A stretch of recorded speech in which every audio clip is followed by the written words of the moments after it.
তুমি জানো লিসা, এরকম কাজের জন্য আমি তোমায় কি শাস্তি দিতে পারি? আমার ভুল হয়ে গেছে স্যার, আমায় ক্ষমা করে দিন। রাজের লাইফে এই ক্ষমা শব্দটা নেই। তুমি অন্যায় করেছো লিসা, আর তার শাস্তি তুমি পাবে। এই আকাশ, লিসার হাত থেকে ওর একটা আঙুল কেটে বাদ দাও। না স্যার, আমাকে এত বড় শাস্তি দিবেন না। তুমি এর চেয়েও বড় শাস্তির যোগ্য। এতক্ষণ ধরে যার কথা শুনছিলেন সে আর কেউ নয়, এই গল্পের হিরো রাজ সরকার। আজকে সেই শাস্তি দিতে এত বড় সভা বসিয়েছে। আর যে অপরাধী সে হলো তারই এক কর্মচারীর ওয়াইফ।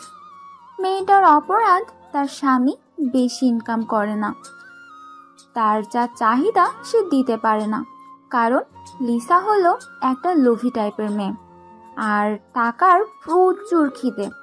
রাজ অন্য কোনো মাধ্যমে এই খবরটা পেয়েছিল, কারণ তার কাছে যে কাজ করে তার নাম কালু। খুব সাধারণ একটা ছেলে, যেটুকু মাইনে পায় তাই লিসার হাতে তুলে দেয়। কিন্তু লিসা তাতে সন্তুষ্ট নয়, তার চাহিদা আরও বেশি। আর তার চাহিদা মেটাতে পারেনি বলে লিসা গরম তেল তার স্বামীর গায়ে ঢেলে দেয়। এই খবরটা রাজের কানে পৌঁছানোর সঙ্গে সঙ্গে সে লিসাকে ধরে আনতে বলে এবং তার শাস্তির ব্যবস্থা করে, কারণ কালু তার একজন বিশ্বস্ত কর্মচারী। আর যে তার বিশ্বাসী সে তার জন্য নিজের জীবন দিতেও পিছপা হয় না। অল্পতে মানিয়ে নিতে শেখো। বেশি খিদে শরীরের পক্ষে ভালো নয়। তোমার স্বামী যেমন রোজগার করে তুমি তো তা নিয়ে চলতে পারতে। ও তোমাকে খুব ভালোবাসে, কিন্তু তবু তুমি ওর গায়ে গরম তেল ঢেলে দিয়েছ। এটা তুমি ঠিক কাজ করনি লিসা। চৈতালি, হ্যাঁ স্যার বলুন। কাল তুমি আমার সাথে প্যারিস যাবে। ওখানে আমাদের একটা প্রজেক্টের কাজ শুরু হবে। মিস্টার চৌধুরীদের সাথে আমাদের গুরুত্বপূর্ণ কতগুলি ডিল করার আছে। Okay sir. রাজ সরকার, বয়স 28 বছর, 6 ফুট হাইট, গায়ের রং ফর্সা, মাথায় ঘন কালো চুল, গালে খোঁচা খোঁচা দাড়ি, যা ওর সৌন্দর্যকে আরও দ্বিগুণ বাড়িয়ে তুলেছে।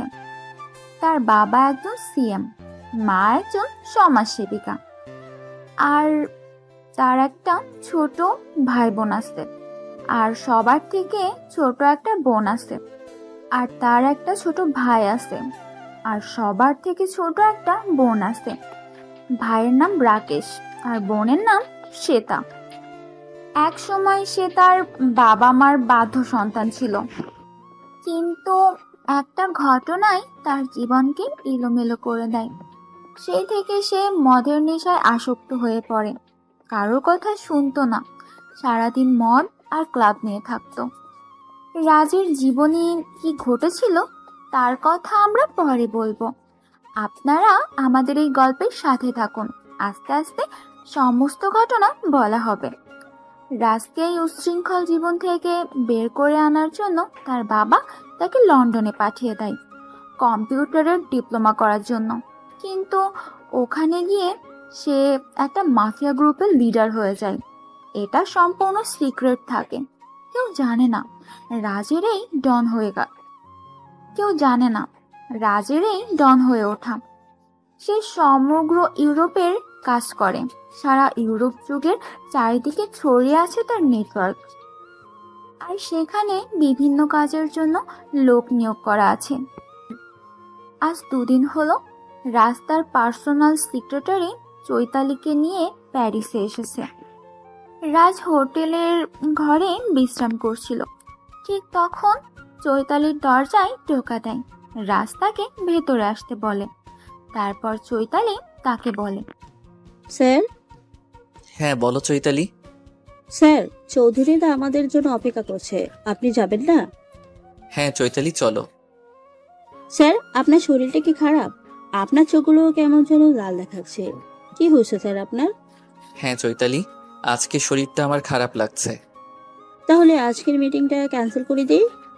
এত কাছে এসে মিটিং ক্যান্সেল করার প্রশ্ন ওঠে না। মিটিং চলাকালীন রাজ হঠাৎ অসুস্থ হয়ে পড়ে। সাথে সাথে রাজকে নিয়ে রুমে ঢোকায় এবং ডক্টরকে খবর দেয়। ডাক্তার এলে বলে উনি কোনো একটা বিষয় নিয়ে মানসিক টেনশনে আছে, একটু সাবধানে থাকতে বলবেন, তাহলে সব ঠিক হয়ে যাবে। আমি কতগুলো মেডিসিন দিচ্ছি, ঠিক সময় খাওয়াবেন। রাজ অসুস্থ হয়ে পড়ায় চৈতালি মিটিং ক্যান্সেল করে দেয়। এরপর রাজ একটু সুস্থ হয়ে চৈতালিকে ফোন করে তার নিজের রুমে আসতে বলে। চৈতালির রুমে এলে রাজ চৈতালিকে বলে, চৈতালি, আমার শরীরটা একটু খারাপ আছে। একটা বিষয় নিয়ে আমি চিন্তায় আছি। আমি ভাবছি এবার দেশে ফিরে যাব, আর সেখান থেকেই আমি এখানকার সমস্ত কাজকর্ম মনিটরিং করব। তুমিও আমার সঙ্গে যাবে? স্যার, একটা কথা জিজ্ঞেস করব? হ্যাঁ, বলো চৈতালি। কিছুদিন আগে আপনার ফোনে একটা ফোন এসেছিল।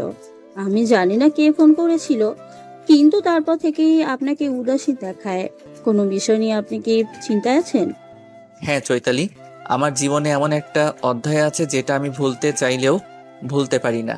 সেসব কথা পরে একদিন বলবো তোমায়। রাজ আর চৈতালি যখন কথা বলছিল, ঠিক তখন রাজের ফোনটা বেজে ওঠে। ফোনের স্ক্রিনের দিকে তাকিয়ে দেখে তার ছোট বোন শ্বেতা ফোন করেছে।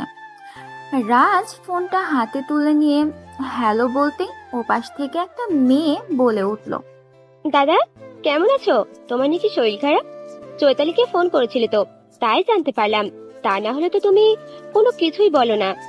ধুর পাগলি, সেরকম কিছু হয়নি। অত চিন্তা করার কিছু নেই। না, চিন্তা করব না। তুমি সেই কত দূরে পড়ে আছো। কবে থেকে বলছি বাড়ি চলে এসো, এখানে এসে ব্যবসা শুরু করো, বিয়ে করো। তা আমার কথা শুনলে তো? তুমি ফিরে এসো না দাদা। হ্যাঁ রে, এবার আমি ফিরে যাব। ভাবছি ওখান থেকে বসে কাজ করব। সত্যি দাদা? তাহলে তো ভালোই হয়। তুমি কবে আসছো? আমি বাড়িতে খবরটা দিই, তাহলে সবাই খুশি হবে। সামনের সপ্তাহে যাব। আর এখন বাড়িতে কিছু বলতে হবে না, ভাবছি সারপ্রাইজ দেব। ঠিক আছে দাদা, তুমি ফিরে এসো। আমি বাড়িতে কাউকে কিচ্ছু বলবো না। তুমি এলে সবাই জানতে পারবে। ঠিক আছে, সাবধানে থাকবি। সামনের সপ্তাহে যাচ্ছি। তুমি সাবধানে থাকবে দাদা, আর তোমার আসার জন্য অধীর আগ্রহে অপেক্ষা করছি। ঠিক আছে বোনটি আমার। মা, আমায় খেতে দাও, আমি কলেজে যাব। তুই তো বললি কলেজ যাবি না আজকে, তাহলে আবার বলছিস কলেজ যাবি? সামনের সপ্তাহে দাদা। কি সামনের সপ্তাহে দাদা বলে থেমে গেলি? কিছু নয় মা, আমার কলেজে আজকে ইম্পর্টেন্ট একটা ক্লাস আছে। মিতালি ফোন করেছিল, ভেবেছিলাম যাব না, কিন্তু যেতে হবে। সামনের সপ্তাহে অনেকগুলো ছুটি নেব। সামনের সপ্তাহে ছুটি নিবি কেন? আমার পরীক্ষার জন্য কলেজে যাব না, সেই কারণে বলছিলাম। বুঝেছো মা জানানি? দাদা বাড়িতে সারপ্রাইজ দেবে, সেজন্য শ্বেতা তার মাকে কথাটা বলতে গেলেও বলতে পারল না। দাদা বারণ করেছে। কথা মতো 1 সপ্তাহ পর রাজ বাড়িতে এলো। রাজকে দেখে বাড়ির সবাই অবাক হয়ে গেল।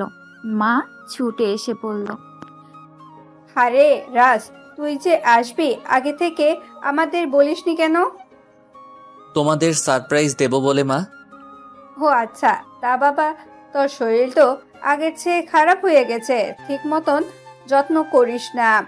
আর তোর সাথে এই মেয়েটা কে রে? ওর নাম চৈতালি, ও আমার পিএ।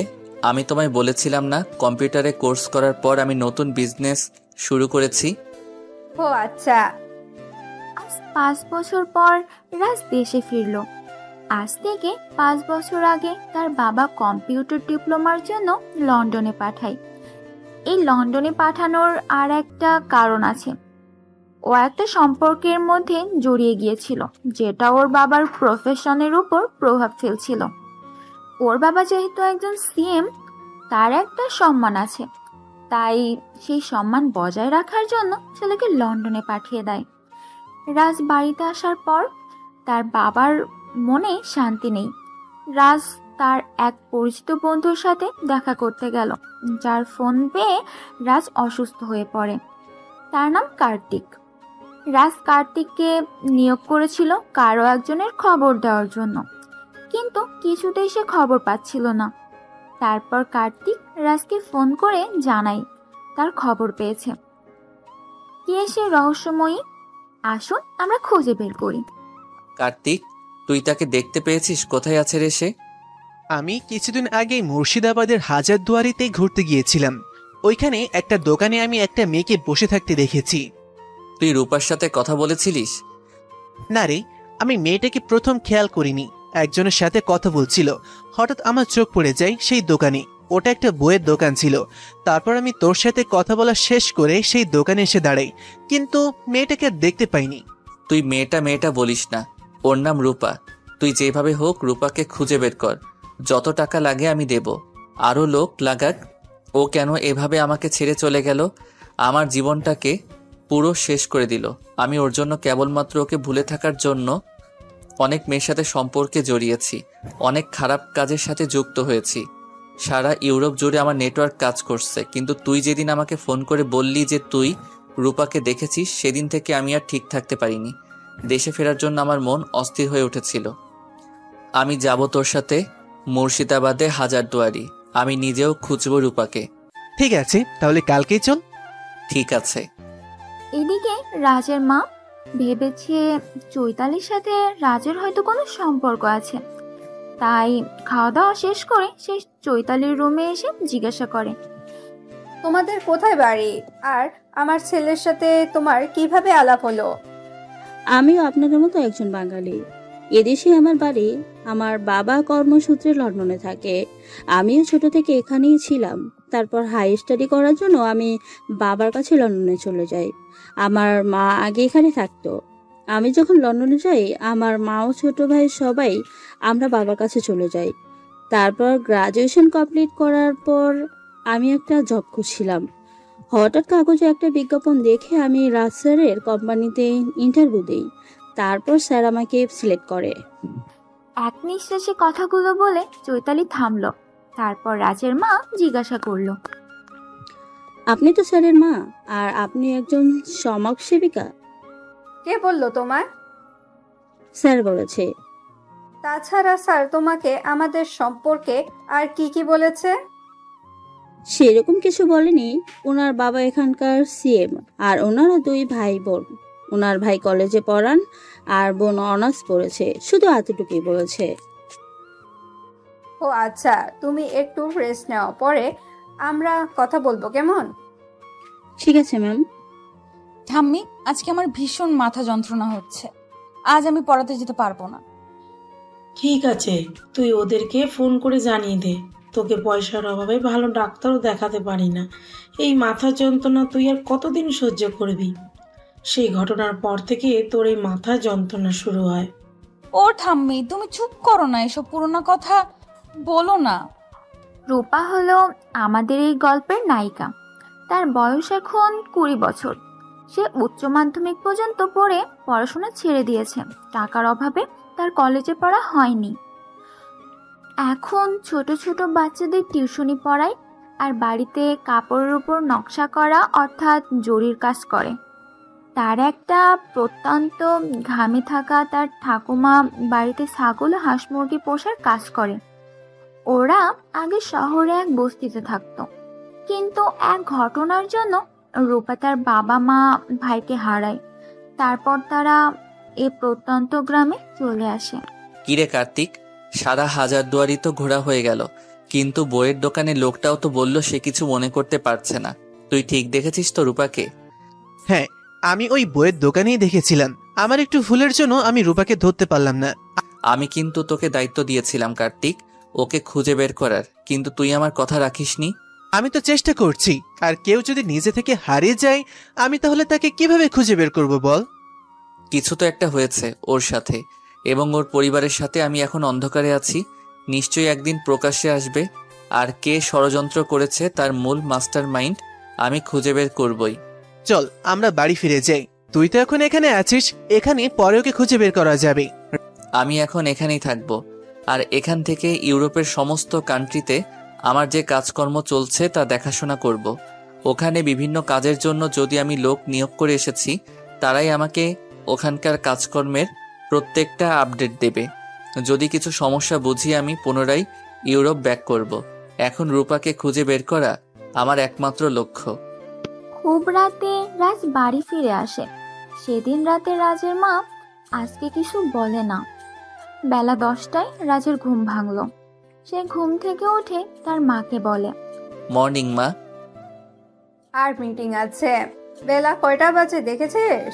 আর কালকে কার্তিককে নিয়ে তুই কোথায় গিয়েছিলিস? তোর বাবা বাড়িতে এসে তোকে খুঁজছিল। তাই নাকি? তা মিস্টার সিএম এর আমার কথা মনে ছিল?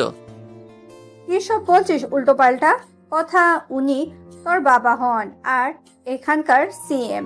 কত মানুষ ওনাকে রেসপেক্ট করে জানিস? উনি তো আমার সাথে ভালো কিছু করেনি মা। উনি আমাকে জোর করে লন্ডন পাঠিয়ে দিল। সেই কারণে তোর এত রাগ। কিন্তু বাবা, ওখানে গিয়েছিস বলেই তো তুই এত বড় বিজনেস করতে পারছিস। এই যে সমগ্র ইউরোপ জুড়ে তোর যে বিজনেস, সেটা তো তোর বাবা তোকে লন্ডন পাঠিয়েছিল বলেই তো করতে পারলি। তোমার ছেলে যে কি কাজ করে তা যদি তুমি জানতে। তোমার ছেলে ছদ্মবেশে ডন, আর সে সমগ্র ইউরোপ মহাদেশের মাফিয়া গ্রুপের একজন লিডার। এসব ফিসফিস করে বলছিস? একটু জোরে বল, আমিও শুনি। মায়ের কথায় রাজের চেতনা ফিরে আর সে স্বাভাবিক হয়। তারপর সে তার মাকে বলে, মা, বাবা কোথায়? বাবাকেও দেখতে পাচ্ছি না। তোর বাবা সরকারি কিছু অনুষ্ঠান থাকায় 2 দিনের জন্য হায়দ্রাবাদ গেছে। আমি তোর বাবাকে বলছি যে তুই এসেছিস, আর তুই তো আগে থেকে কিছু বলিসনি। তোর বাবা কিছু জানতো না। তোর বাবার সঙ্গে খুব খুশি হয়েছে। যাকগে, ছেলেটা অনেকদিন পর বাড়ি ফিরে এসেছে। তোর বাবা বলেছিল তোর এবার বিয়ে দেবে। তোর বাবা একটা মেয়ে ভীষণ পছন্দ। তোর বাবার একটা মেয়েকে ভীষণ পছন্দ। তোর বাবা ফিরে এসে এই বিষয়ে তোর সাথে কথা বলবে। মা, এখন আমি বিয়ে করব না। দেখ বাবা, দেখতে দেখতে তোর 28 বছর বয়স হয়ে গেল, আর এটাই তো বিয়ের করার উপযুক্ত সময়।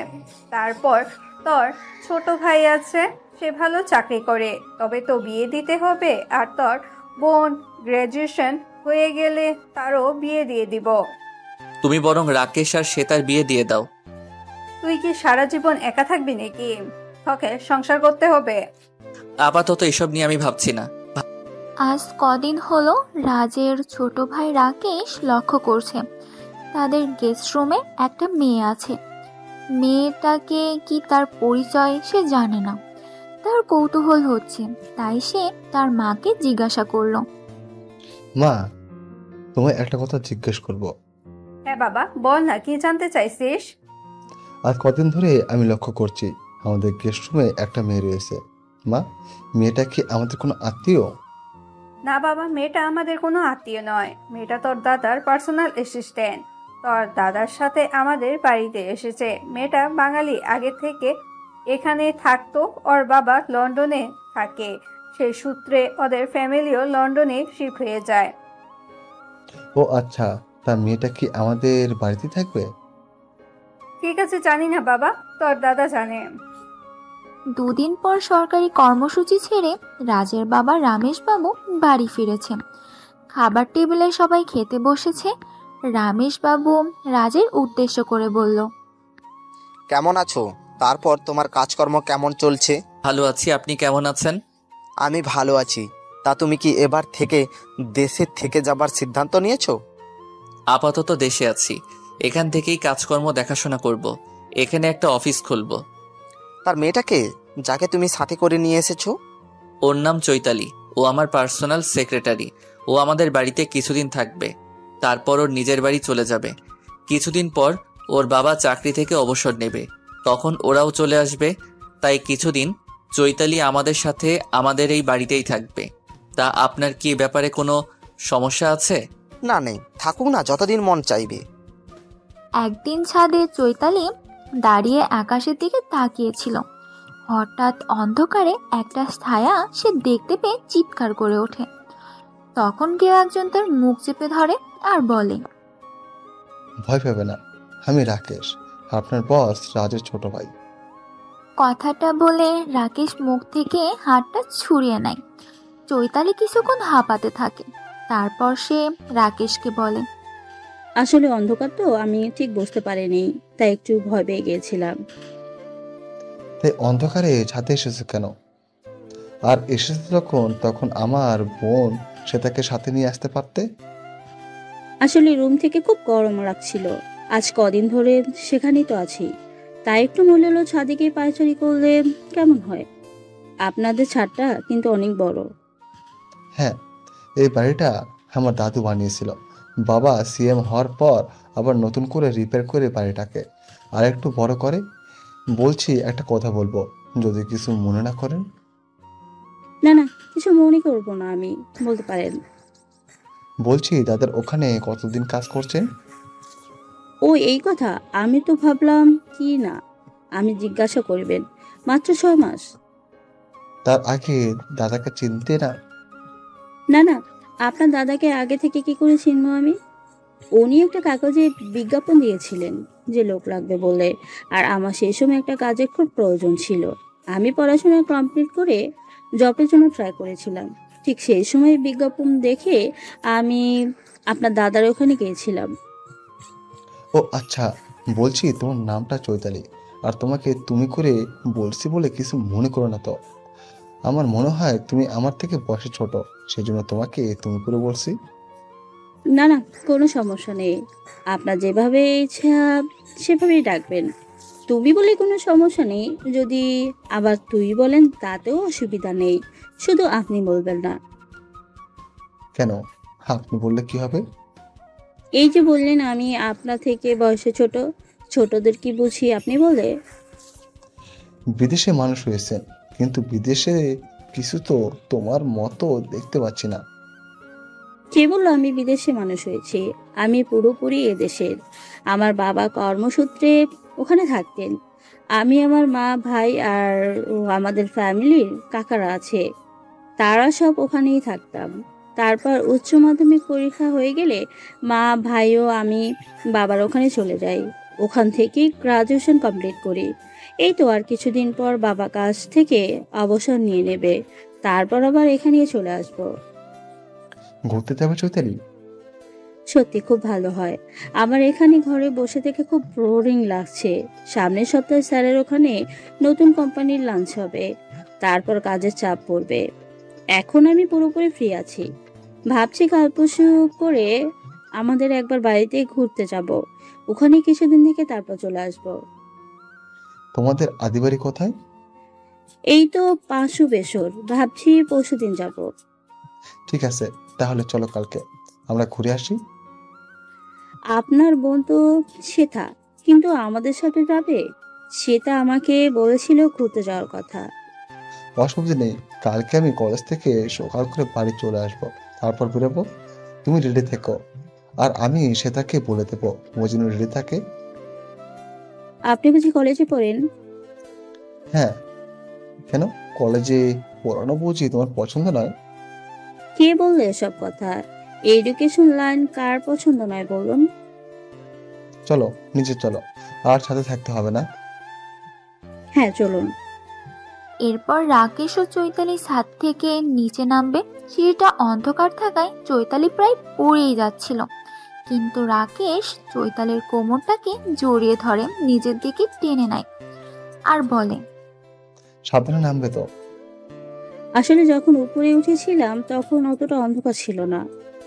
ঠিক আছে, সমস্যা নেই, আমি তো আছি, আমি নিয়ে যাচ্ছি তোমায়।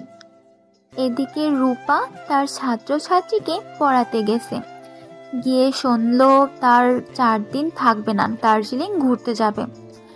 তারা রূপাকে অনুরোধ করলো যে তাদের সাথে যাবার জন্য। রূপার খুব ইচ্ছা ছিল, সে বাড়িতে এসে তার ঠাকুমাকে বলল, ঠাম্মি, আমার যে ছাত্রী আছে তিথি, ওরা গত পরশুদিন 4 দিনের সফরে দার্জিলিং যাচ্ছে। আমাকে বলছিল ওদের সাথে যাওয়ার জন্য। আমার খুব ইচ্ছা আমি ওদের সাথে যাব। না, তুই কোথাও যাবি না। কি হবে গেলে ঠাম্মা? টাকা লাগবে না, ওরাই খরচা করে আমাকে নিয়ে যাবে। না বললাম তো, আমি সব হারিয়েছি রূপা, আর সব হারিয়ে আমি তোকে নিয়ে বেঁচে আছি। সেদিন সেই ঘটনা তুই কি সব ভুলে গেলি? না ঠাম্মা, আমি কিছু ভুলে যাইনি। যদি আমি ছোট ছিলাম, তবুও আমার অনেক কিছু মনে আছে। তাই বলছি, আমার কথা শোন। কে কোথায় দেখে ফেলবে তার ঠিক আছে? আমরা যেমন প্রত্যন্ত গ্রামে আছি, এখানেই থাকি না। তারপর সামনের মাসে সুজয় এলে ওর সাথে তোর বিয়ে দিয়ে তোকে বোম্বে পাঠিয়ে দেব। সুজয় এখন ভালো ইনকাম করে, ও তোকে সুখে রাখবে। তাই বলছি আমার কথা শোন। তুই সেদিন ও বাড়ি রিনার সাথে হাজারদুয়ারি গিয়েছিলিস। আমি সারাদিন খুব চিন্তায় ছিলাম, না জানি কেউ দেখে ফেললো নাকি। সেই ভয়ে আমি তোকে কলেজ পর্যন্ত পাঠাইনি। ঠিক আছে ঠাম্মা, তুমি যা বলছো তাই হবে। আমি ওদের না বলে দেব। স্যার, আপনাকে একটা কথা বলা ছিল। হ্যাঁ বলো চৈতালি। স্যার, কালকে আমি আপনার ছোট ভাই রাকেশ আর আমার বোন শতার সাথে একটু ঘুরতে যাব। ও তাই নাকি? আমার ভাই বোনের সাথে তোমার আলাপ হয়ে গেছে? হ্যাঁ স্যার, আপনার ভাই আমাকে বলল বাড়িতে বসে বোরিং হচ্ছে, চলো কোথাও ঘুরতে যাব। তা কোথায় ঘুরতে যাবে? আমি জানি না উনি কোথায় নিয়ে যাবেন। ঠিক আছে, সমস্যা নেই, তুমি যাও। ওদের সাথে আমার ভাই ও বোন, ওরা খুব ভালো। তা কখন যাবে? আপনার ভাই কলেজ থেকে বাড়ি এসে আমাদেরকে নিয়ে যাবে। বেশ 4টে, 4:30 নাগাদ আর কি বেড়াবো। তারপর রাতে ডিনার করে বাড়ি ফিরবো। ঠিক আছে, ঘুরে এসো, সমস্যা নেই। জানো তো, সামনের সপ্তাহে এখানে আমাদের নতুন এক কোম্পানি লঞ্চ হচ্ছে, তখন তুমি ব্যস্ত হয়ে যাবে। তার আগে তোমাদের বাড়ি থেকেও একবার ঘুরে এসো। হ্যাঁ স্যার, আমি সেটা ভাবছিলাম। আজকে রাকেশ, চৈতালি আর শ্বেতা ঘুরতে এসেছে। কিছুক্ষণ ঘোরাঘুরি করে তাহলে রাত 8টা নাগাদ একটা রেস্টুরেন্টে ডিনার করতে ঢুকেছে। রাকেশ চৈতালিকে বলল, কি খাবে চৈতালি? অর্ডার দাও। আপনি যা পছন্দ করবেন আমি সেটাই খাবো, এই ব্যাপারে আমার কোনো মতামত নেই। তখন পাশ থেকে শ্বেতা বলে ওঠে, কেন গো, আমার ছোটটা যেটা খাবে তুমি সেটাই খাবে। তুমিও কি আমার ছোটটাকে পছন্দ করে ফেলেছো? তুমি বলো, আমি তাহলে তোমাদের বিয়ের ঘটকালি করব। শ্বেতার কথায় চৈতালি খুব লজ্জা পায়। সে লজ্জায় মাথাটা হেড করে নেয়, আর সেটা রাকেশের চোখ এড়ায় না। তবু সে গম্ভীর লুক দিয়ে শ্বেতাকে বলে, খুব পেকে গেছিস না? বাবাকে বলবো তোর বিয়ে দিতে। সে তো আমার বিয়ে হবেই, আগে তোর বিয়ে খাই, তারপর না হয় আমার বিয়ে খাবি। আর আগে আমার বড় বৌদি, ছোট বৌদি, দুটো বৌদি আমাদের বাড়িতে। আর আগে আমার বড় বৌদি, ছোট বৌদি, দুটো বৌদিকেই আমাদের বাড়িতে দেখতে চাই আমি। ওদের একমাত্র ছোট ননদ বলে কথা। বউয়ের সাথে, বৌদির সাথে কত ঝগড়া করব, খুনসুটি করব, আমি সব মনে মনে ঠিক করে রেখেছি। তোর বিয়ের সময় আমাকে একটা ভালো লেহেঙ্গা কিনে দিবি, যেটা পরে তোর বিয়েতে আমি নাচবো। কথা বলার শেষ হওয়ার সাথে সাথে শ্বেতার ফোনে একটা কল আসে। সেটা ফোনটা রিসিভ করে একটু দূরে চলে যায়, আর এদিকে চৈতালি মুখের খাবার পরে কাশতে শুরু করে।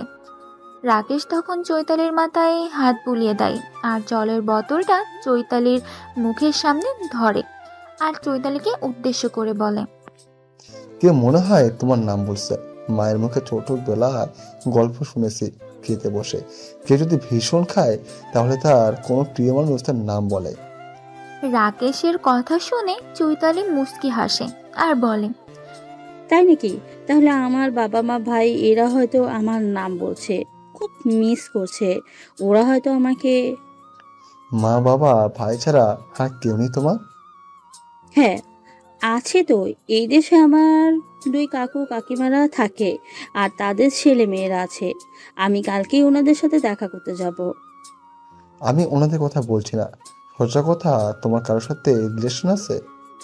রাকেশের কথাই চৈতালি বলে, এই 22 বছর জীবনে প্রেম যে আসেনি সেটা বলবো না, এসেছিল আমার কলেজ লাইফে। তবে সেই মানুষটার প্রতি আমার কোনো অনুভূতি ছিল না। নিছক বন্ধুদের সাথে বাজি ধরে সেই ব্যক্তির সাথে 3 মাসের জন্য প্রেম করেছিলাম। তাই নাকি? তার বাজিটা কিরকম ছিল? সেটা সম্পূর্ণ সিক্রেট, কাউকে বলা যাবে না। আপনি তো আমার কথা শুনলেন, এবার আপনার কথা বলুন। আপনার কারোর সাথে রিলেশন নেই?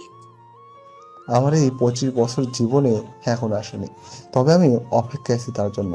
সে আসছে আমার জীবনে পবিত্র এক আলো হয়ে। তাই নাকি? অল দ্য বেস্ট, আগাম শুভেচ্ছা জানালাম। এদিকে রাজের মা রাজের বাবাকে বলল, আমি নয় কিছু বুঝতে পারি না জানো, আমার মনে হয় রাজ চৈতালি বলে মেয়েটাকে ভালোবাসে। তোমায় কে বললো? কেউ বলেনি, দেখে মনে হয়। তা না হলে মেয়েটা একা একা কি করে রাজের সাথে এদেশে এলো? তুমি বলো না, এটা কি সত্যি নয়? ভালোবেসেছি বলেই তো এসেছি। তুমি নয় বড্ড ফালতু বকছো। রাজের সাথে এসেছে বলে মেয়েদের আজকে ভালোবাসে, এটা হয় নাকি? দেখো, সেবারে আমরা অনেক ভুল করে ফেলেছি, এবার কিন্তু আর কিছু ভুল করব না। ওই ঘটনা রাজ যদি কোনোভাবে জানতে পারে তাহলে ও কোনোদিনও আমাদের ক্ষমা করবে না। সেবারে রাজ একটা ভুল করেছিল, একটা বস্তির মেয়ের সাথে কোনোদিনও আমাদের পরিবারের যোগ্য হতে পারে না। কিন্তু চৈতালি বলে মেয়েটা, ও তো লন্ডনের থেকে মানুষ হয়ে এসেছে, এই পরিবারের সাথে মানিয়ে নিতে ওর কোনো সমস্যা হবে না। আমি বরং এক কাজ করি, চৈতালির সাথে কথা বলি, ওর বাবা মার ফোন নাম্বার নেই, আর ওনাদের ঘরে এখানে আসতে বলি। রাজ কিন্তু মেয়েটাকে এখনো খুঁজছে। তোমায় কে বললো? সেদিন রাজ ওর বন্ধু কার্তিকের সাথে কোথাও গিয়েছিল। আমাদের বাড়ির কাজের লোক পুষ্প আছে না, ও শুনেছে। রাজ কার্তিককে ফোন করে বলেছিল যেভাবে হোক মেয়েটাকে আমার জীবনে ফিরিয়ে আনতে হবে, কিন্তু মেয়েটা আদৌ বেঁচে আছে কিনা সেটা তো আমি জানি না। তুমি চুপ করো, কেউ কোথা থেকে শুনে ফেলবে। আমার সরকারে এত সম্মানহানি হবে, বিরোধী পার্টি উঠে পড়ে লাগবে। তুমি বরং চৈতালির সাথে কথা বলো, ওর বাবা মাকে ফোন করে এখানে আসতে বলো। যত তাড়াতাড়ি সম্ভব বিয়ে দিতে হবে। বিয়ে হয়ে গেলে ওইসব পুরনো কথা আমার মনে হয় মনে রাখবে না। সামনে ইলেকশন এসে গেছে, তার আগে রাজের বিয়ে দিতে হবে। ঠিক আছে, আমি কালকে ওই চৈতির সাথে কথা বলবো। রাজের কোম্পানির লঞ্চ হয়ে গেছে এদেশে, সেসব কাজ নিয়ে চৈতালি ওরা আজ খুব ব্যস্ত থাকায় কদিন ধরে কারোর সাথে সেভাবে দেখা হয়নি। তার কিছুদিন পর রাজের মা চৈতালিকে বলে, চৈতালি, আমি কদিন ধরে তোমায় খুঁজছিলাম, তুমি ব্যস্ত থাকায় আমি তোমার সাথে কথা বলতে পারিনি। তোমার সাথে আমার কিছু কথা আছে, তুমি কি আমাকে 10 মিনিট সময় দেবে? হ্যাঁ ম্যাম, এই কদিন খুব ব্যস্ত ছিলাম। আসলে স্যারের নতুন কোম্পানির জন্য কিছু প্রজেক্ট কাজ চলছিল, সেখানেই একটু ব্যস্ত ছিলাম। এখন একটু ফাঁকা আছি। হ্যাঁ ম্যাডাম, বলুন, আপনি কি বলবেন? তোমার বাবা অথবা মা কারো কন্ট্যাক্ট নাম্বারটা আমাকে দেবে?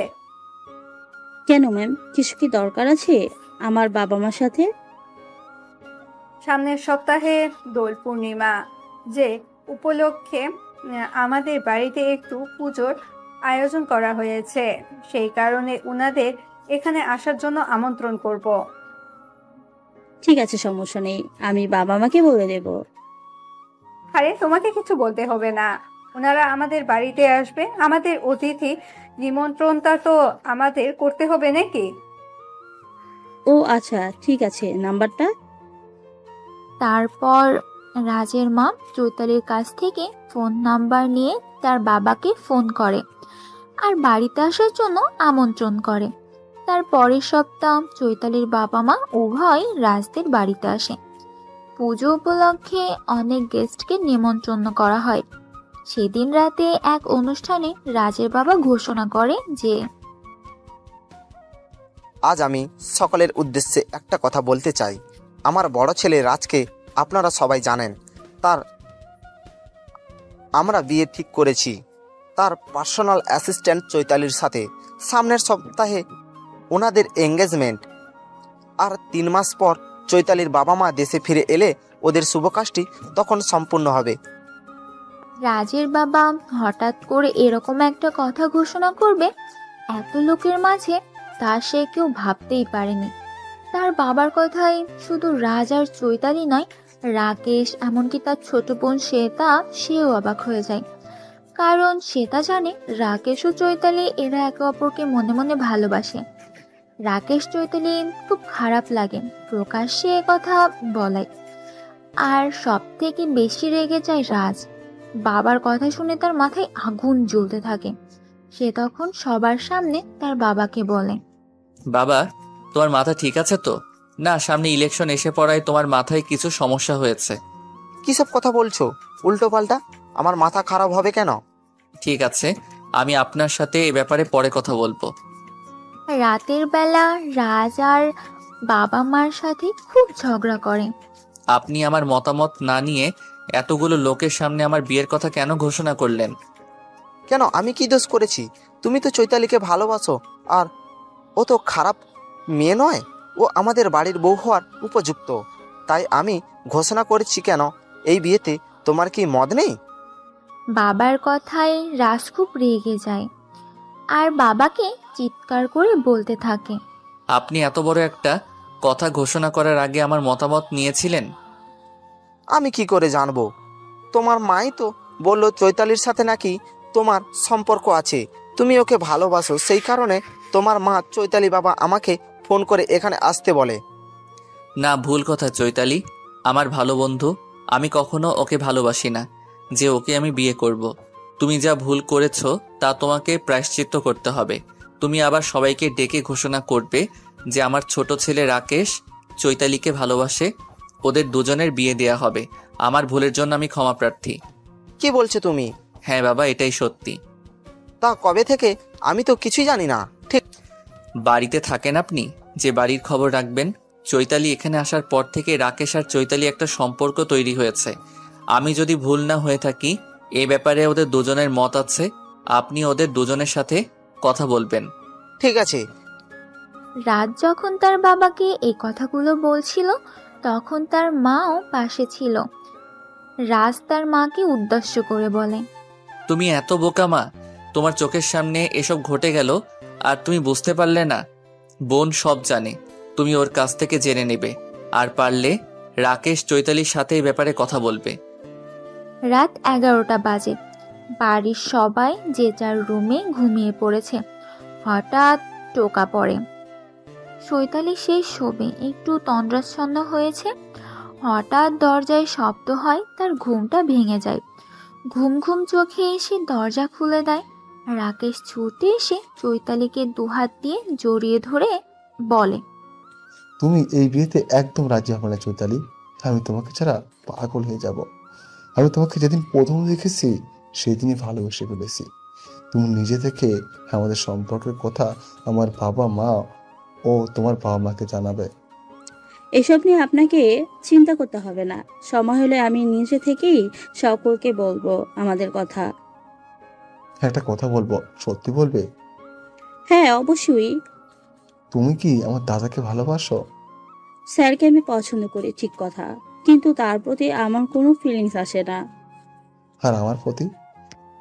ওটা কি মুখে বলবো না করে দেখাবো? কথাটা বলে চৈতালি রাকেশকে দুহাত দিয়ে জড়িয়ে ধরল। তারপর তার বুকে মাথা রেখে বলল, এটা আমার শান্তির জায়গা, এখানে আমি সারা জীবন থাকবো। দেবে তো তোমার এই বুকে আমাকে থাকতে? তারপর রাকেশ ও চৈতালিকে নিজের বুকের মধ্যে দুহাত দিয়ে জড়িয়ে ধরল। তারপর রাকেশ বলল, জানো চৈতালি, আমি তোমার মনের কথা অনেকদিন আগেই জানতে পেরে গেছি। তবে আমার মনে হয় দাদার এই বিয়েতে মত নেই। জানো, আমার দাদা তোমাকে বলেছে কি আমি জানি না। আমার দাদা না একটা মেয়েকে পাগলের মতো ভালোবাসতো। তার প্রায় আজ থেকে 5 বছর আগের ঘটনা। তারপর মেয়েটার পুরো ফ্যামিলি আগুনে পুড়ে মারা যায়। তারপরেই বাবা দাদাকে কম্পিউটারে ডিপ্লোমা করার জন্য লন্ডন পাঠিয়ে দেয়। তুমি আমার দাদার মুখ থেকেই সব জানতে পারবে। আমি এর থেকে বেশি কিছু জানি না। আমি তখন হোস্টেলে থেকে পড়াশোনা করছিলাম। এটুকু শুধু জানি, তার বেশি কিছু আমি বলতে পারবো না। দাদা তারপর থেকে মদ আর সিগারেটে আসক্ত হয়ে পড়ে। ক্লাবে সারা রাত ধরে পার্টি করতো। বাবা এইসব পছন্দ করতো না। দাদার সাথে বাবার এই নিয়ে মাঝে মধ্যে ঝামেলা হতো। আমার মনে হয়েছিল স্যারের ভেতরে কোনো চাপা কষ্ট আছে, কিন্তু উনি কখনোই তা প্রকাশ করে না। ঠিক আছে, অনেক রাত হয়েছে, তুমি ঘুমিয়ে পড়ো, আমি চলে যাচ্ছি। তুমি দরজাটা বন্ধ করে দাও। সুজয় বাড়ি ফিরে এসেছে এই খবরটা রোপার কানে পৌঁছাতে সে ভয় পেয়ে গেল। তার আর কিছু করার নেই। এবার বোধহয় বিয়েটা তাকে করতেই হবে। তার ঠাম্মা রূপাকে বলল, শুনেছিস রূপা, সুজয় পরশুদিন বাড়ি এসেছে। ওর মা বলছিল 2 মাস এখন থাকবে, তার মাঝে তোর সাথে ওর বিয়েটা দিয়ে দিতে চাই। ওর ফ্যামিলি তোকে দেখতে আসতে চাইছে। আমি কি ওদেরকে আসতে বলবো? তুমি কি ওদেরকে আমার যে মাথায় মাঝে মাঝে যন্ত্রণা হয় সে কথাটা বলেছো? ডাক্তার কি বলেছে তা তো ওদের জানানো দরকার। ওইসব কিছু নয়, দূর থেকে পড়ে যাওয়ার জন্য মাথায় একটু আঘাত লেগেছে। আমাদের পয়সা নেই, তাই বলে ডাক্তার দেখাতে পারিনি। ডাক্তার দেখালে হয়তো তোর এই যন্ত্রণাটা সহ্য করতে হতো না। সুজয় ভালো ছেলে, ও বিয়ের পর বড় ডাক্তার দেখালে তোর মাথা যন্ত্রণা ভালো হয়ে যাবে। সেটা অন্য ব্যাপার, তবু তুমি আমার এই রোগের কথাটা ওদের কাছে সত্যি বলে দেবে। আমি চাই না ভবিষ্যতে এ নিয়ে ওরা আমাকে কথা শোনায়। সে নয় পরে বলা যাবে, তাহলে আমি এখন ওদের আসতে বলি। এদিকে চৈতালি রাজের সামনে দাঁড়িয়ে আছে প্রায় আধ ঘন্টার উপর। কিছু জিজ্ঞাসা করবে কি ঠিক সাহস হচ্ছে না। চৈতালির মনোভাব বুঝতে পেরে রাজ চৈতালিকে বলল, তুমি কিছু কি বলবে আমায় চৈতালি? হ্যাঁ স্যার, কিছু জিজ্ঞাসা করার ছিল। বলে ফেলো, কি জানতে চাইছো? কিছু মনে করবেন না তো? না। আমাকে তো আপনি ভালো বন্ধু মনে করেন। আমি শুনেছি আপনার জীবনে একটা অতীত আছে যা আপনাকে ভীষণ কষ্ট দেয়। আপনি নাকি সেই অতীতকে ভুলতে পারেন না। যদিও আমাকে আপনি আপনার ভালো বন্ধু মনে করেন, তাহলে আপনার সেই কষ্ট আমার সাথে শেয়ার করতে পারেন। কে বলেছে তোমাকে আমার সম্পর্কে সব কথা? আমার ছোট ভাই রাকেশ? হ্যাঁ স্যার। তুমি ওকে খুব ভালোবাসো নয়? আমি তোমাদের দুজনকে দেখেছি খাবার টেবিলে। একদিন আমরা সবাই খেতে বসেছিলাম। খেতে বসে রাকেশ তোমাকে ইশারা করছিল আর তুমি মুচকি হাসছিলে। আমি সেদিনই সব বুঝে গেছি। আমার ভাই খুব ভালো ছেলে। দেখো, তুমি ওকে পেয়ে সুখী হবে।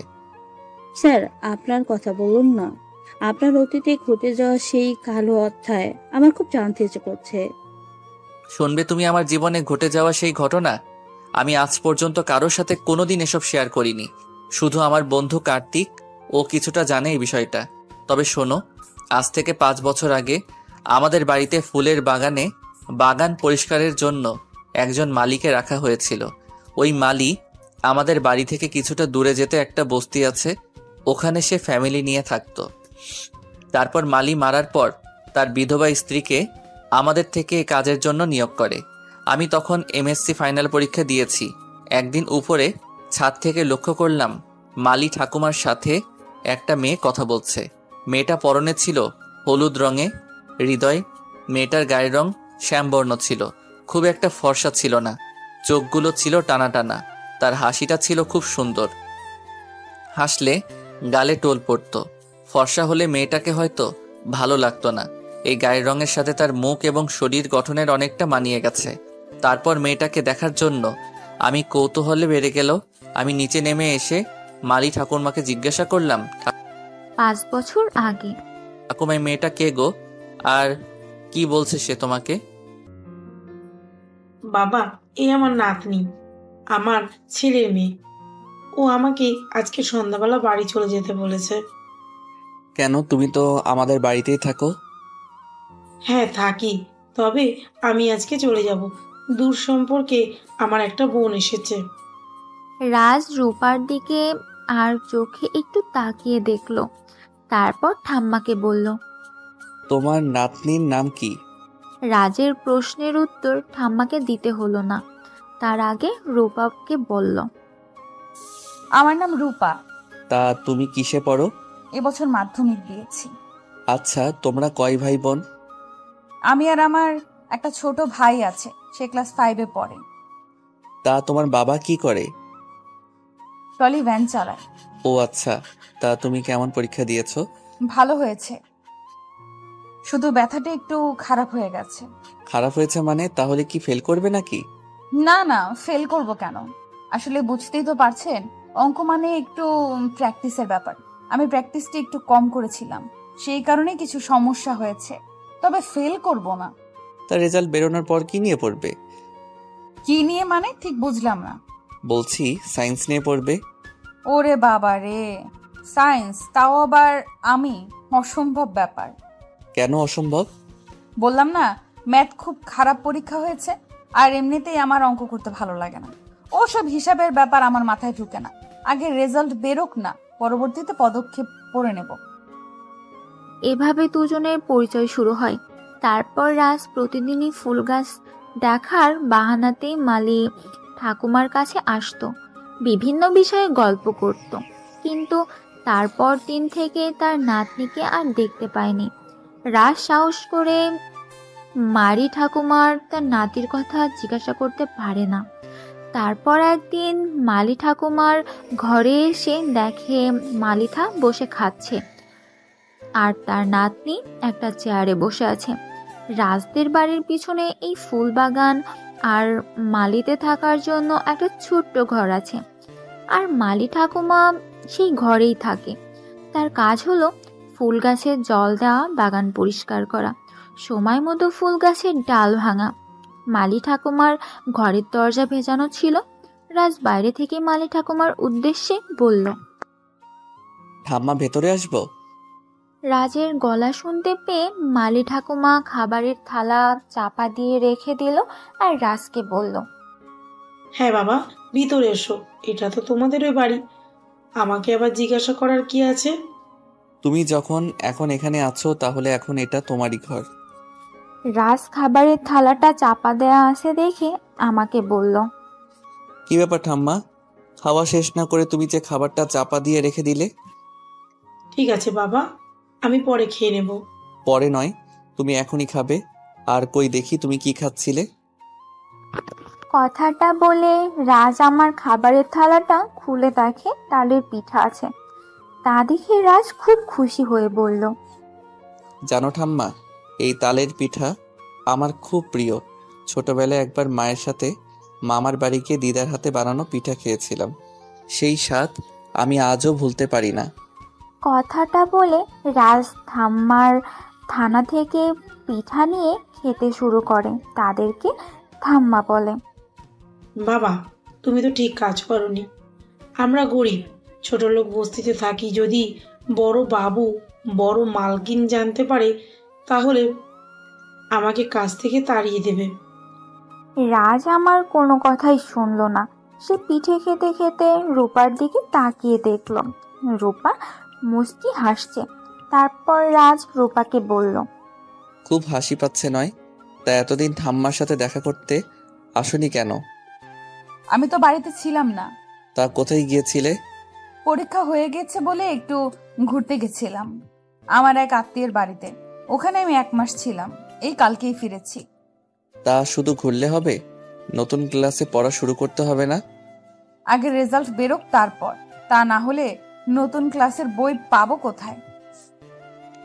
আমার কাছে আছে, সত্যি আমার কাছে আছে। তবে আমি তো সায়েন্সে পড়েছি, আর তুমি যদি অন্য বিভাগে পড়ো তাতে সমস্যা নেই।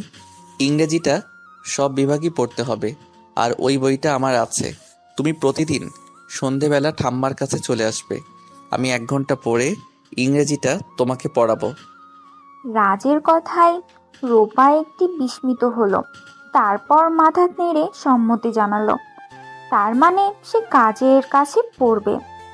আসলে এতে রাজের একটা উদ্দেশ্য আছে। প্রথমত, সে মেয়েটার সাথে দেখা করতে চাইছে কোন একটা অজুহাত দেখিয়ে। আসল কথা, রাজ একজন সিএম এর ছেলে। ওর সাথে সর্বদা নিরাপত্তারক্ষী একজন কর্মী থাকে, অর্থাৎ বডিগার্ড থাকে। তাই রূপাকে দেখার বাহানায় ওই সুযোগটা কাজে লাগালো। তারপরের দিন রূপা তার ঠাম্মার কাছে এলে রাজও তার ঠাম্মার কাছে আসে। তার হাতে ছিল একটা 11 ক্লাসের পুরানো ইংলিশ বই। রাজ রূপাকে বলল, তুমি রেডি তো রূপা আমার কাছে পড়ার জন্য? রাজের কথায় রূপা হাসলো আর বলল, সেদিন তো সব কথা হয়ে গেল, আজ আবার কি জিজ্ঞেস করছেন কেন? ও ঠিক আছে। তারপর রাজ রূপাকে পড়াতে শুরু করলো। এই বিকেলের দিকে রাজদের বাড়িতে কেউ থাকে না। তার বাবা সিএম হয়, বিভিন্ন সরকারি কর্মসূচিতে ব্যস্ত থাকে। আর মা যেহেতু একজন সমাজসেবিকা, তাই সেও বিভিন্ন কাজে ব্যস্ত থাকে। তার দুই ভাই বোন ওরাও যে যার মতো ব্যস্ত থাকে। রাজ মেয়ে রূপার সাথে এইভাবে দেখা করে সেটা কেউ জানে না। যেহেতু রূপার ঠাম্মা এই বাড়িতে মালির কাজ করে, সেই সূত্রে রূপার ঠাম্মাকে সবাই জানতো। আর রূপাও ঠাম্মার সাথে যে দেখা করতে আসে সে যে সিকিউরিটি গার্ডেরা আছে তারা জানে, তাই তারাও রূপাকে কিছু বলে না। এভাবে চলছিল বেশ। রাজ ও রূপার মধ্যে একটা ভালোবাসার সম্পর্ক তৈরি হয়, কিন্তু সাহস করে রাজ বা রূপা এই প্রকাশ করে না। রাজ মনে মনে তার পজিশন যে জায়গায় হয়তো রূপা না করে দিবে, আবার রূপা মনে করে সে বস্তিতে থাকে, গরিবের মেয়ে, দেখতে কতটা সুন্দর নয়, তাই সে কি করে ভাববে সিএম এর ছেলে তাকে পছন্দ করবে। কিন্তু প্রকৃত ভালোবাসা কি সবসময় কাল, জাত, ধর্ম, গরিব, বড়লোক, রূপ, গুণ এগুলো দেখে বিচার করে? তাই এদের সম্পর্কের ক্ষেত্রে তার ব্যতিক্রম ঘটল না। দুজনের মধ্যে এক তীব্র আকর্ষণ জন্ম নিল। এভাবে চলছিল বেশ কিছুদিন। রূপার মাধ্যমিকের রেজাল্ট বেরিয়ে যায়, সে পাশ করে 11 ক্লাসের ভর্তি হয়। হঠাৎ তার ঠাকুমা একদিন অসুস্থ হয়ে পড়ে। রূপার ঠাম্মা রূপাকে বলে, দেখ রূপা, আজকে আমার শরীরটা ভালো লাগছে না, আমি সাহেবদের বাড়ি যেতে পারবো না, গায়ে কিছুটা জ্বর আছে। আমাকে তো আবার গাছে জল দিতে হবে, তাহলে জল ঘাটতে হবে। জল যদি বেশি ঘাটি তাহলে শরীরটা আরো বেশি খারাপ হয়ে যাবে। তুই কোনো এক কাজ কর, আজকে বিকালে তুই গাছগুলোতে জল দিয়ে আয়, বিকেলবেলা যাবি, সন্ধ্যা হওয়ার আগে ফিরে আসবি। ঠাম্মার নির্দেশ পেয়ে রূপা রাজদের বাড়ি যায়, কিন্তু তখন চৈত্র মাস। বিকেল বেলা হওয়ায় কালবৈশাখীর পূর্বাভাস দেখা যায়। বিকাল থেকে আকাশ কালো ভ্রমরের মতো হয়।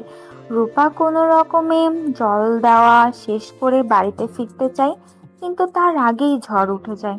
রূপা মালিদের থাকার জন্য যে ঘরটা আছে সেই ঘরটার ভিতরে ঢুকে পড়ে দরজা বন্ধ করে চুপটি করে বসে থাকে। কিন্তু তারপরে একজনের কথা শুনতে পায়, রূপার নাম ধরে ডাকছে। সে আর কেউ নয়, রাজ। রাজ রূপাকে বলে, রূপা, দরজা খোলো। রাজের ডাকে রূপা দরজা খুলে দেয়। রাজ ভিতরে ঢুকে দরজাটা বন্ধ করে দেয়। ভালো থাকুন তুমুল ঝগড়া, বৃষ্টি, আর সেই সঙ্গে আকাশ ডাকছে আর বিদ্যুৎ চমকানি, সব মিলিয়ে এক বিষাক্তময় পরিবেশ। রূপা রাজকে বলল, আপনি আবার এখানে এলেন কেন? দেখছেন না বাইরে কত ঝড় বৃষ্টি হচ্ছে, আকাশে বিদ্যুৎ চমকাচ্ছে, একটা ছোট ঘর, এই জানলা দিয়ে বৃষ্টির ঝাপটা আসছে, আপনি চলে যান। রূপার কথায় রাজ রূপার মুখটা হাত করে চেপে ধরলো আর বলল, চুপ থাকো, কোনো কথা বলো না।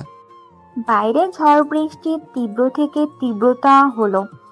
মেঘের গর্জনে রূপার খুব ভয় লাগতে শুরু করলো। রূপার ভয় পাচ্ছে দেখে রাজ রূপাকে নিজের বুকের মধ্যে চেপে ধরলো। রূপা চুপ করে রাজের বুকে মাথা রেখে দাঁড়িয়ে রইল। তারপর রাজের কি হলো কে জানে। সে রূপার ঠোঁট জোড়া নিজের ঠোঁটের মধ্যে আবদ্ধ করে নিল। রূপাও বাধা দিল না, সেও রাজের সাথে রেসপন্স করতে শুরু করলো। রূপার সাড়া পেয়ে রাজ রূপাকে ঘরে যে ছোট্ট বিছানা আছে সেখানে শুইয়ে দিল। তারপর রূপার উপর ঝাঁপিয়ে পড়ল, তাকে আদরে আদরে ভরিয়ে দিতে শুরু করলো। তারপর রাজের আদর পেয়ে রাজকে বলল, আমার মধ্যে আপনি হারিয়ে যান। রূপার কথায় রাজ রূপার দিকে নেশা ভরা চোখে তাকালো। রাজ নিজেকে কন্ট্রোল করতে পারছে না, তার খুব কষ্ট হচ্ছে। তাই সে মনে মনে ভাবল। ততক্ষণেই ঝড় বৃষ্টি থেমে গেছে। এদিকে বাড়িতে সিকিউরিটি গার্ড চিৎকার করে ওঠে। গার্ডের চিৎকারে দুজনের জোড়া লাগা থেকে বেরিয়ে আসে। দুজনেই দুজনের থেকে ছিটকে সরে যায়, আর দুজনেই ভাবতে থাকে এতক্ষণ কি ভুল করছিল তারা। গার্ডের চিৎকার শুনে ওপর একজন গার্ড ছুটে এসে জিজ্ঞাসা করে। তারপর গার্ড দরজার বাইরে থেকে রূপাকে বলে। এ কথা বললে গার্ড সেখান থেকে চলে যায়। এদিকে রূপাকে রাজ বলে, আজকে রাতে দুজনে অনেক গল্প করব, আমার স্কুল লাইফের কথা তোমাকে সব বলবো। তখন আমি কত দুষ্টু ছিলাম। তারপর ঠাম্মার ঘরে আনা কিছু মুড়ি আর চানাচুর ছিল, তাই খেলো ওরা দুজনে। রাজ খুব খুশি মনে মুড়ি চানাচুর খাচ্ছিল, কিন্তু রূপার কোথায় যেন একটা মনে হতো খেতে খুব অসুবিধা হচ্ছে। তাই রূপা রাজকে বলল, আপনার খেতে খুব অসুবিধা হচ্ছে না? আরে এ তোমার প্রিয় খাবার, ছোটবেলায় কত খেয়েছি মামার বাড়ি গিয়ে। তারপর দুজনে সারা রাত ধরে অনেক গল্প করে রাস্তার মামার বাড়িতে গিয়ে কিভাবে পুকুরে সাঁতার কাটতো, কিভাবে ডুবে ডুবে মাছ ধরতো সেসব গল্প করতে থাকে। স্কুলে কত দুষ্টুমি করেছে সেই সব নানা রকম গল্প রূপাকে শোনায়। এভাবে গল্প করতে করতে দুজনে ঘুমিয়ে পড়ে। খুব সকালে রাজের ঘুম ভাঙে, সে রূপাকে ডেকে দেয়। তারপর দরজা খুলতেই দেখে তার মা পুজো করবে বলে বাগান থেকে ফুল তুলছে। হঠাৎ ঘরে দরজা খোলা আসবে, রাজের মা সেদিকে তাকায়। রাজকে এভাবে দরজা খুলে বেরোতে দেখে তার মা সেখানে ছুটে আসে আর ছেলেকে জিজ্ঞাসা করে, রাজ, তুই এইখানে? কথাটা বলে রাজের মা ঘরের ভেতরে ঢুকে আর সে দেখতে পায় রূপা তখন ঘুম ঘুম চোখে নিজের জামাটা ঠিক করছে। তাই দেখে রাগে চিৎকার করে ওঠে আর রাজকে বলে, বাবা, আমি কি পাপ করেছি আজ আমাকে এই দৃশ্য দেখতে হলো? আমি তো ভেবেছিলাম বৃষ্টির জন্য তুই হয়তো কোনো বন্ধুর বাড়িতে আসিস, তোর ফোনটা সুইচ অফ দেখাচ্ছে, কিন্তু এই সকালবেলা আমি কি দেখলাম? মায়ের কথায় রাজ মাকে বলে, তুমি যা ভাবছো তা ঠিক নয় মা, সেরকম কিছু হয়নি আমাদের মধ্যে, তুমি বিশ্বাস করো মা। রাজের মা আর কিছু বলে না, সে জানে সে চিৎকার করে কিছু বললে সে কোথা থেকে শুনে ফেলবে। তাই সে চুপচাপ সেখান থেকে চলে গেল। রাজও তার মায়ের পিছু নিল। এর ফাঁকে রূপা সেখান থেকে চলে গেল। রাজ বারবার তার মাকে বোঝাতে চেষ্টা করলো, কিন্তু তার মা কোনো কথা শুনল না। রাতে সে তার স্বামীকে বলল, তোমার সাথে আমার কিছু কথা আছে। হ্যাঁ বলো, কি বলবে? তুমি মালি বউকে কাজে আসতে বারণ করে দাও। কেন, কি হয়েছে? অনেক অঘটন ঘটে গেছে এ বাড়িতে।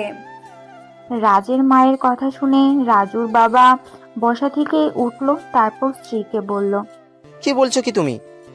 কি অঘটন ঘটতে চলেছে? তোমার আদরের বড় ছেলে ওই মালির বউ নাতনির সাথে সারা রাত ওই বাগানে যে ঘরটা আছে সেখানে মালির বউ থাকে, সেই ঘরে রাত কাটিয়েছে। কি বলছো কি তুমি? তারপর রাজের মা সকালবেলা ফুল তুলতে গিয়ে কি দেখেছে সেসব কথা তার স্বামীকে বলল। সব শুনে রাজের বাবা তার স্ত্রীকে বলল, ঠিক আছে, আমি মালি বউকে আসতে বারণ করে দেব, আমি অন্য লোক খুঁজে নেব। তুমি রাজকে বারণ করো, ও যেন ওই মেয়েটার সাথে আর কোনো সম্পর্ক না রাখে। এসব যদি 5 কান হয় তাহলে আমি রাজনীতি কেরিয়ার শেষ হয়ে যাবে। আমার রাজনীতি কেরিয়ার শেষ হয়ে যাবে, আমার সরকারি পতন হবে, মিডিয়া উঠে পড়ে লাগবে, পাবলিক খেপে যাবে, বিরোধীরা আন্দোলন শুরু করবে। খুব সাবধানে পদক্ষেপ নিতে হবে। রাজ এই বিষয় নিয়ে তার মায়ের সাথে কথা বলতে গেলে তার মা রাজের সাথে কোনো কথা বলে না। তারপর দিন মালি বউ কাজে এলে রাজের মাতাকে বলে, মালি বউ, তোমাকে আর এখানে কাজ করতে আসতে হবে না। কেন? বড়র মালকিন কি দোষ করেছি আমি? তুমি কোনো দোষ করেনি, দোষ তোমার নাতনি করেছে। কি দোষ করেছে আমাকে বলুন, আমি ওকে শাস্তি দেব। তোমার নাতনি আমাদের সবচেয়ে প্রিয় জিনিসকে চুরি করেছে। চুরি করেছে আমার নাতনি? আমি বিশ্বাস করি না বড় মালকিন। হ্যাঁ, তোমার নাতনি আমাদের সম্মান বিশ্বাস সব চুরি করেছে, সে অপরাধী। তাই তার অপরাধের জন্য তোমাকেও শাস্তি পেতে হবে। তুমি আর আমাদের বাড়িতে কাজে আসবে না, কাল থেকে অন্য মালি বাগানে কাজ করবে।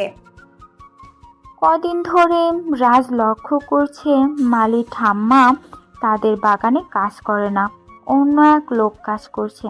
তা দেখে রাজ তার মাকে বলে, মা, মালি ঠাম্মা আর কাজে আসে না। তার জায়গায় দেখছি অন্য লোক কাজ করছে। হেমালি বউ আর আসবে না, তার জায়গায় তোর বাবা নতুন লোক নিয়োগ করেছে। আর কাল থেকে তোমাকে আরো 2জন গার্ড বেশি দেওয়া হবে। না, আমার কোনো গার্ড লাগবে না। তুমি বুঝতে পারছো না? তোমার বাবা একজন সিএম আর তোমরা তার সন্তান, সেই হিসাবে যখন তখন তোমাদের উপর আক্রমণ হতে পারে, সেই জন্য এই ব্যবস্থা। আসলে এই নিরাপত্তা বাড়িয়ে দেওয়ার কারণ হলো রাজ কোনোভাবেই যেন রূপার সাথে যোগাযোগ করতে না পারে। এমনকি গার্ডের বলে দেওয়া হলো রাজ কোথায় যাচ্ছে, কখন যাচ্ছে, কার সাথে দেখা করতেছে, কি নিয়ে আলোচনা করতেছে, সব কিছু যেন তার বাবা মাকে জানানো হয়। কিন্তু রাজ রূপার সাথে কথা না বলে সে পাগলের মতো হয়ে যাওয়ার অবস্থা। তাই সে তার মাকে বলল, মা, এইভাবে আমাকে নিরাপত্তার মধ্যে রেখে তোমার ঠিক কাজ করছো না। আমি যেখানে যাচ্ছি নিরাপত্তা রক্ষীরা আমাকে বাধা দিচ্ছে। দেখো মা, এভাবে তোমরা আমাকে আটকে রাখতে পারবে না। আজকে আমি তোমাকে একটা সত্যি কথা বলছি। খারাপ লাগলো এটাই সত্যি, আর এটা তোমাদেরকে মেনে নিতে হবে। আমি রূপাকে ভালোবাসি আর আমি ওকে বিয়ে করব। আর যে কোনো অবস্থাতেই আমি রূপাকে চাই। এই ব্যাপারে তোমাদের কোনো কথা আমি শুনবো না। মা, তুমি কেন বুঝছো না মা? তোমার ছেলে যে মেয়েটাকে খুব ভালোবাসে, মেনে নাও না মা। তোমার বৌমা হিসেবে রূপাকে তুমি তোমাদের সম্মান, বাবা, তার রাজনীতি এসব নিয়ে ভাবছো। আরে তোমার ছেলের কথা তোমাদের মনে পড়ছে না? ও যে পাগল হয়ে যাচ্ছে। এইভাবে চলতে থাকলে তোমার ছেলের পাগল হতে বেশিক্ষণ সময় লাগবে না। ও গরিব বস্তিতে থাকে, ছোট জাত, দেখতে চাও তেমন সুন্দর নয়, কিন্তু মা ও যে আমার চোখের পৃথিবীর সবচেয়ে বেশি সুন্দরী। মা, ভালোবাসা গরিব বড়লোক জাত এসব ভেদাভেদ করে না। ভালোবাসা তো সকলের চেয়ে আলাদা, তাকে নিয়ে তো কোনো বিতর্ক হয় না। তুমি আমার কথাটা বোঝার চেষ্টা করো মা। না, রাজের সেই কান্না তার মায়ের মন গলাতে পারল না। এই কিছুদিনের মধ্যেই এক দুঃসংবাদ রাজের কানে এলো যে বস্তিতে রূপা ছিল সেখানে নাকি আগুন লেগেছে, আর এই আগুনে রূপাদের পুরো পরিবার মারা গেছে। আরও পাশাপাশি কিছু বাড়িতে আগুন লেগেছে। রাজের কানে কি খবর আসার সঙ্গে সঙ্গে সে ছুটে চলে যায় ওই বস্তিতে, দেখতে চায় কি ঘটেছে। কিন্তু তার আগেই তার নিরাপত্তা রক্ষীরা তাকে আটকে দেয়। তারপর থেকেই রাজ মদ খাওয়া শুরু করে দেয়, উচ্ছৃঙ্খল জীবনযাপন করতে থাকে, যা রাজের বাবা পছন্দ হয়নি। সে তার রাজনীতি ক্ষতি হবে ভেবে রাজকে লন্ডনে পাঠিয়ে দেয়। তারপর রাজ লন্ডনে গিয়ে কম্পিউটারে ডিপ্লোমা করে। তারপর একজন মাফিয়া ডনের সাথে তার আলাপ হয়, সেখান থেকেই তার ট্রেনিং শুরু হয়। তারপর সে আস্তে আস্তে সারা ইউরোপ জুড়ে তার কর্মকাণ্ড শুরু করে। সে হয়ে ওঠে ইউরোপের মাফিয়া ডন। এতক্ষণ ধরে রাজ চৈতালিকে এই কথাগুলো বলছিল। সব শোনার পর চৈতালি রাজকে বলে, স্যার, তারপর আপনি খোঁজ নেননি রূপা আদৌ বেঁচে আছে নাকি? হ্যাঁ, আমি খোঁজ নিয়েছিলাম। লন্ডনে যাওয়ার আগে আমার এক বন্ধু কার্তিককে আমি দায়িত্ব দিয়েছিলাম খোঁজ খবর নেয়ার জন্য। ও খোঁজ নিয়েছিল, তারপর বলল ওরা সবাই মারা গেছে। তার কিছুদিন পর কার থেকে আমাকে আবার ফোন করলো, বলল রূপাও তার ঠাকুমাকে সেদিন রাতে স্টেশনে কেউ দেখেছে। ট্রেন আসতেই তারা স্টেশন থেকে ট্রেনে ছিঁড়ে কোথায় নাকি চলে যায়। আমি কার্তিককে বলেছিলাম আরও লোক লাগা, যদি রূপা সত্যি বেঁচে থাকে তাহলে ওকে যেভাবে খুঁজে বের কর। তারপর আমরা সেদিন প্যারিস গেলাম। মিটিংয়ের কিছুক্ষণ আগে আমাকে ফোন করে কার্তিক জানায় ওরা নাকি হাজারদুয়ারি গিয়েছিল, আর ওখানে একটা বইয়ের দোকানে রূপাকে দেখতে পায়। সে কথাটা শোনার পর থেকেই ওই মিটিংয়ে আমি অসুস্থ বোধ করি। তারপর দেশে ফেরার সিদ্ধান্ত নেই। স্যার, এখন কি করবেন? এখানে এসে হাজারদুয়ারি ছুটেছিলাম, ওখানে সব জায়গায় খুঁজলাম কিন্তু কোথাও পেলাম না। এদিকে সুজয়দের বাড়ি থেকে রূপাকে সকলে দেখতে এসেছে। তাদের সবার পছন্দ। সামনের মাসের 27 তারিখে বিয়ে পর্যন্ত ঠিক হয়ে গেছে। রূপা হঠাৎ করে মাথা যন্ত্রণা হয় কেন সেটা সুজনকে বলতে চেয়েছে, কিন্তু রূপার ঠাকুমা তাকে কিছু বলতে চায়নি। এতে রূপার ঠাম্মার উপর ভীষণ রেগে আছে। সত্যি কথা যদি বলে দেয় তাহলে কি হবে, কিন্তু ঠাম্মা শুনতে চায় না। এদিকে রাজের বন্ধু কার্তিক রাজকে বলে, রাজ, ঘুরতে যাবি? কোথায়? একটু গ্রামের দিকে, পিছিয়ে পড়া সেই গ্রাম। সেখানে এখনো মাটির 2 তলা বাড়ি আছে। বেশিরভাগ লোক চাষিজীবী। যাবি? আমার এক বন্ধু রাতুলের মাসির বাড়ি। 2 দিনের জন্য চল না, ঘুরে আসি, ভালো লাগবে। জানিস তো, আমার না কিছু ভালো লাগছে না। ভাবছি ইউরোপে ফিরে যাব। এখানে থাকলে রূপার কথা মনে পড়বে। ওকে এখন আমি ভুলতে পারিনি। তবে তুই বলছিস যখন আমি তোদের সাথে যাব, ওখান থেকে ফিরে এসে আমি ইউরোপ ব্যাক করব। চৈতালি রাকেশের বিয়েটা দিয়ে দেব। ঠিক আছে, তাই হবে। তাহলে আমি রাতুলকে ফোন করে দিচ্ছি। পরশুদিন আমরা রওনা হচ্ছি। এটা মুর্শিদাবাদ জেলার লালগোলা বলে একটা জায়গা আছে, ওখান থেকে যেতে হবে একটু গ্রামের দিকে। তারপর রাজ তার বাবা মাকে বলে চৈতালিকে সবকিছু কাজকর্ম বুঝিয়ে দিয়ে কার্তিকের সাথে রাজ রওনা দেয়।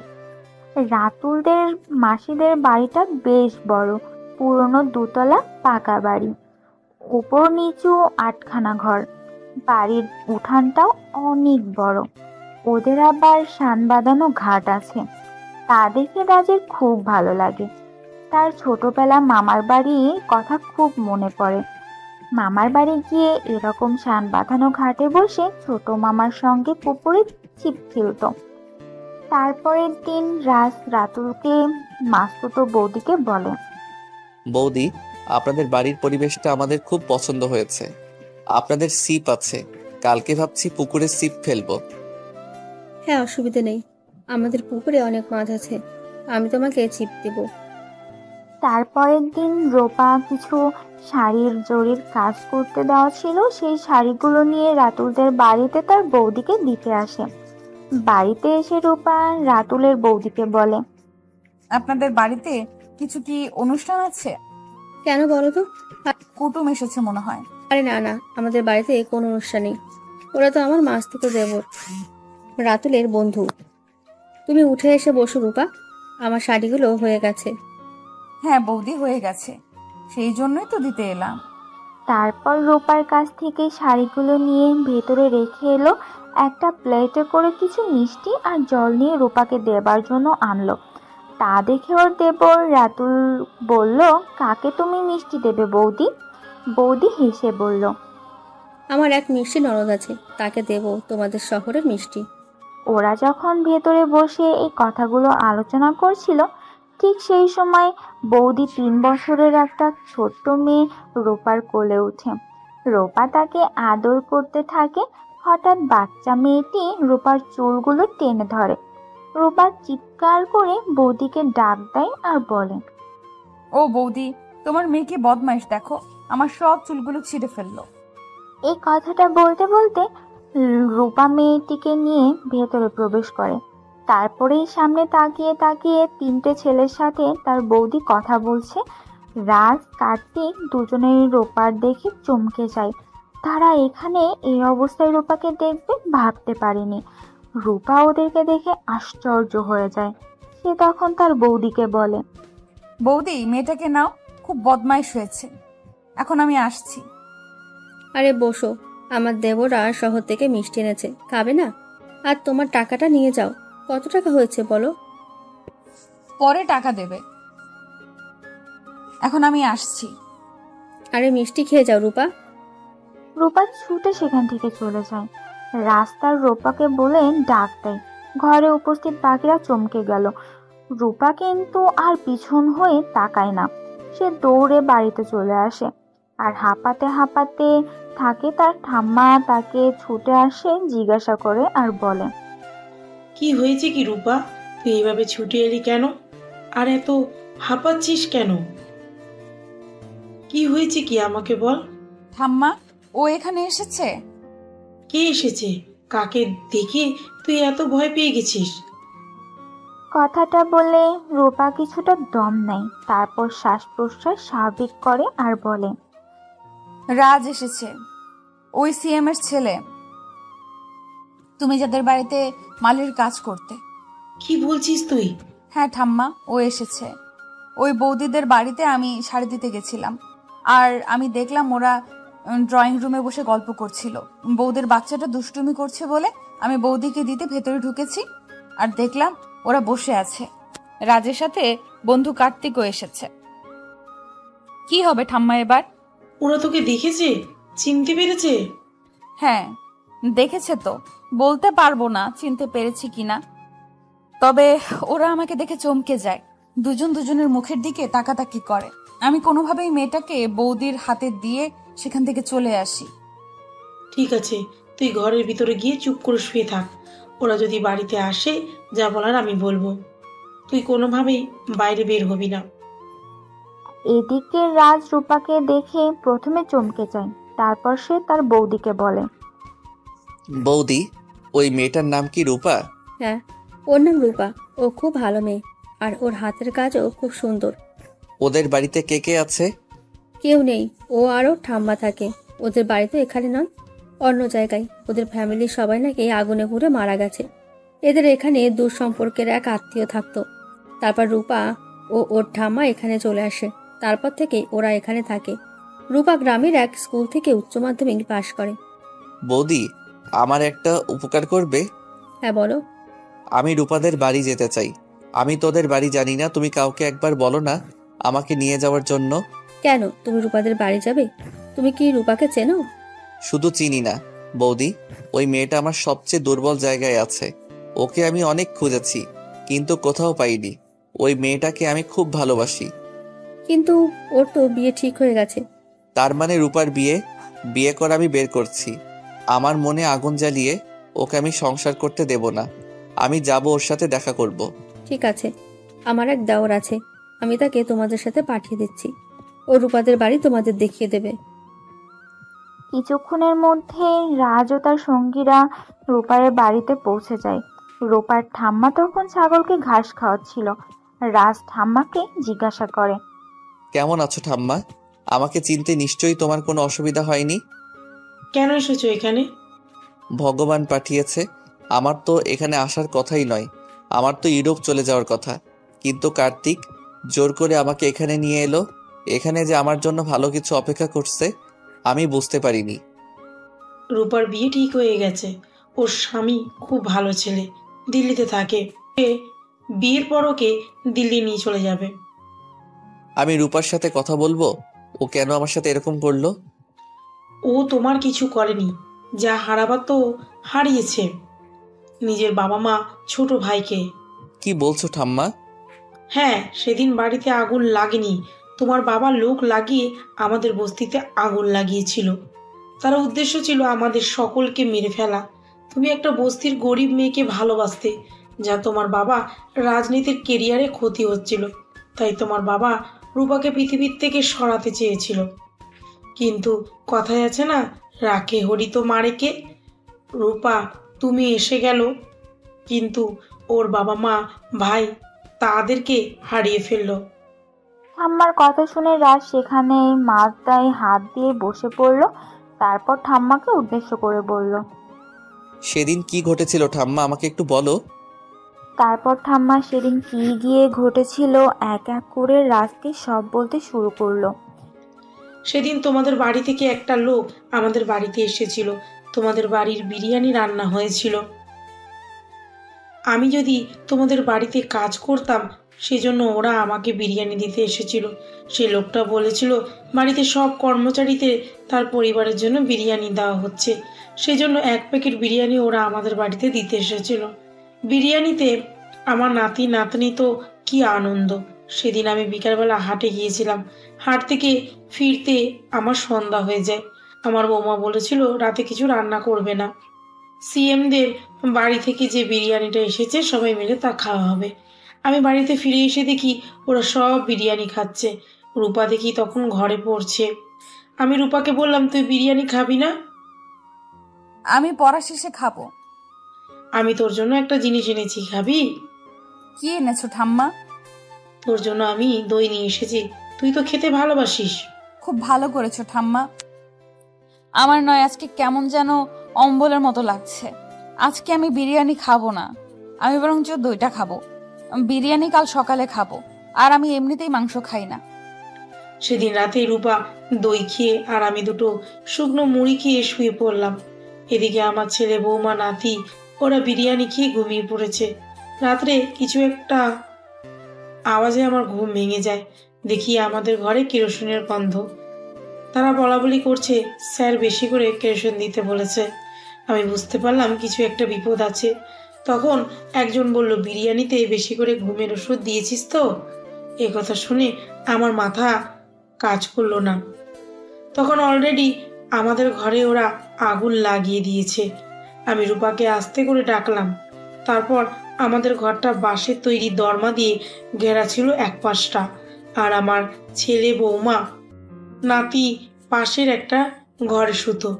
আমি কাটারি দিয়ে সেই দরমাটা কাটলাম। তারপর রূপাকে ঠেলে ফেলে দিলাম।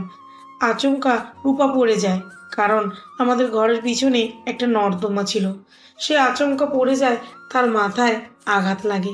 আমি কোনো কিছু আগে পরে না ভেবে সেখান থেকে বেরিয়ে আসি। রূপাকে কোনোভাবে তুলে সেখান থেকে আমি স্টেশনে চলে যাই।